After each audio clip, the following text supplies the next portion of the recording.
জাতীয় নির্বাচনের পর দেশের রাজনৈতিক অঙ্গনে একটি গুঞ্জন উঠেছিল, ক্ষমতায় বিএনপি। আর সেই সুবাদে নিষিদ্ধ আওয়ামী লীগের নেতাকর্মীরা ভেবেছিলেন হয়তো এলাকায় ফেরার সুযোগ পাবেন তারা, শুরু করতে পারবেন সাংগঠনিক কার্যক্রম। সেই আশায় দেশের বিভিন্ন স্থানে কার্যালয়ের তালা খুলে শুরু হয় ঝটিকা তৎপরতা। কিন্তু সেই আশা নিরাশায় পরিণত হতে সময় লাগেনি। কার্যালয় খোলার খবর ছড়িয়ে পড়তেই আবারও হামলার শিকার হয় সেই সব স্থাপনা। রাজনীতিতে আলোচনা তৈরি হয় হয়তো বিএনপির কোনো প্রচ্ছন্ন সমর্থন আছে এর পেছনে, কিন্তু বাস্তবতা হলো দেশের কোথাও আওয়ামী লীগের কার্যালয় খোলা বা কার্যক্রম পরিচালনা করা আর সম্ভব হয়নি। গত ৮ এপ্রিল ঘটে যায় সেই চূড়ান্ত ঘটনা। আওয়ামী লীগের কার্যক্রম নিষিদ্ধ সংক্রান্ত অধ্যাদেশটি সংসদে বিল হিসেবে পাশ হয়।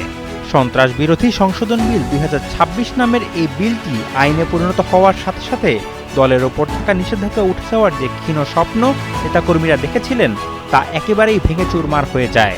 এই চরম সংকটে দল বাঁচবে কিভাবে? তৃণমূলের কর্মীরা এখন তাকিয়ে আছেন শীর্ষ নেতৃত্বের দিকে, কিন্তু শীর্ষ নেতৃত্বের কেউ কারাগারে আর বাকিরা আত্মগোপনে আছেন দেশের বাইরে।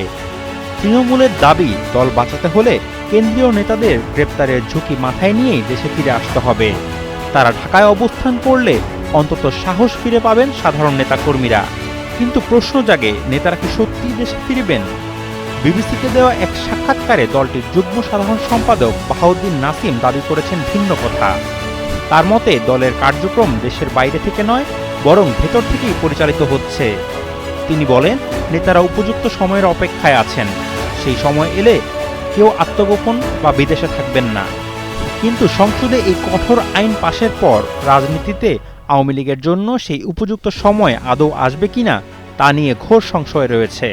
এমন পরিস্থিতিতে গ্রেপ্তারের ঝুঁকি নিয়ে শীর্ষ নেতারা দেশে ফিরবেন এমন সম্ভাবনাও ক্ষীণ।